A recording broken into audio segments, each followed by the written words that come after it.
Um outro aspecto importante da formação dos impérios coloniais aqui na América é a colonização inglesa, ou seja, as colônias inglesas da América do Norte. As conhecidas, as mundialmente conhecidas 13 colônias inglesas da América do Norte. Você sabe quais são elas? Está aqui, ó. Mostro para você. Geórgia, Carolina do Sul, Carolina do Norte, Virgínia, Maryland, Delaware, Pensilvânia, Nova Jersey, Connecticut, Rhode Island, Massachusetts, Nova York, New Hampshire. Ó, 13 colônias inglesas na América do Norte. É isso mesmo. Nós tivemos aqui também a formação de uma América inglesa. Claro, por que não falar América inglesa? Hoje é muito fácil, é categórico a gente falar daquela parte da América, né? A Inglaterra, assim como a França e como a Holanda, ela ficou buzina da vida de ficar isolada, ficar preterida no Tratado de Tordesilhas. Lembra disso? O Tratado de Tordesilhas meio que alijou, ou seja, não permitiu a essas nações terem direito às terras do Novo Mundo.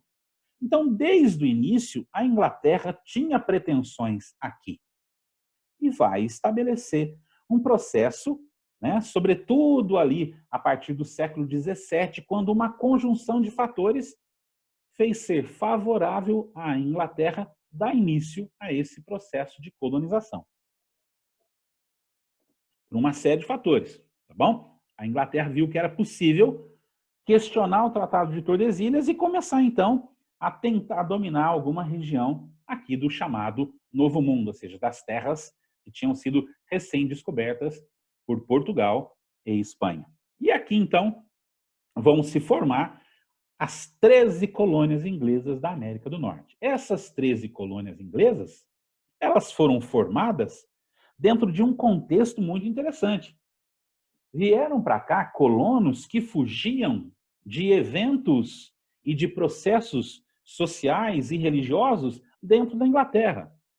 Colonos que vinham para cá fugindo da perseguição religiosa aos puritanos na Inglaterra, numa época que a Inglaterra estava agitada por conta de conflitos religiosos entre anglicanos contra católicos, anglicanos contra puritanos. Puritano, para quem não sabe, é o nome que se dava aos calvinistas na Inglaterra, porque na França eles eram chamados de huguenotes e na Escócia eram chamados de presbiterianos. Então, essa perseguição religiosa tão intensa acabou gerando uma necessidade de encontrar um lugar onde esses cristãos puritanos poderiam viver sem os riscos de uma perseguição religiosa. A vinda para essas possíveis terras da Inglaterra caía como uma luva.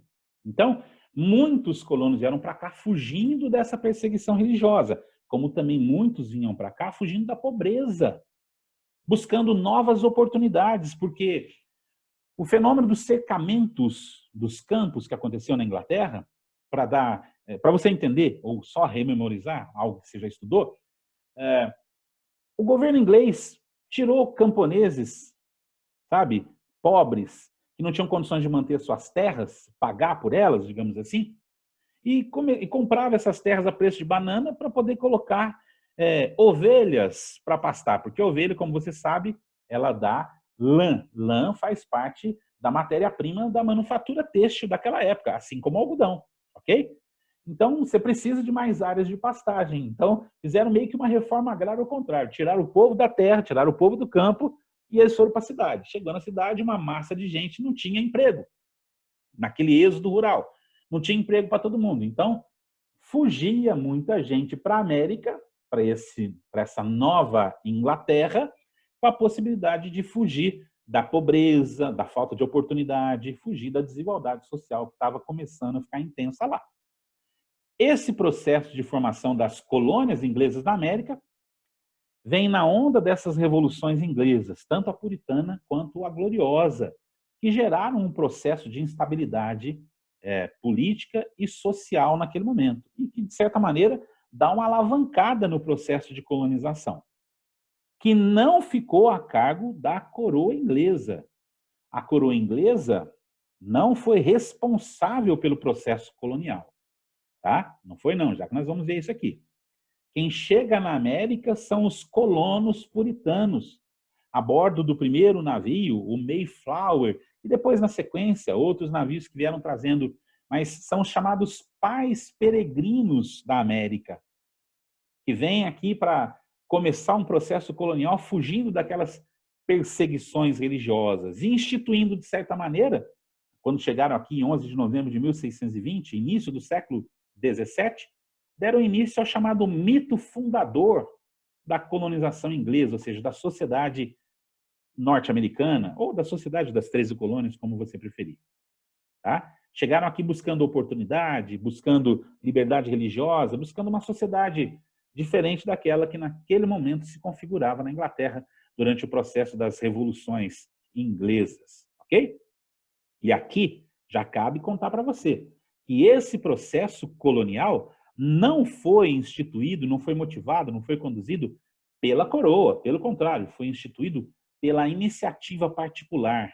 Empresas privadas, companhias de comércio e até mesmo nobres que vinham para cá com a autorização da coroa para dar início a esta empreitada, a esta importante empreitada aqui. Beleza? Essa empresa colonizadora, ela está ligada à coroa, mas não depende dela no processo colonial. Quem investe aqui é a iniciativa privada.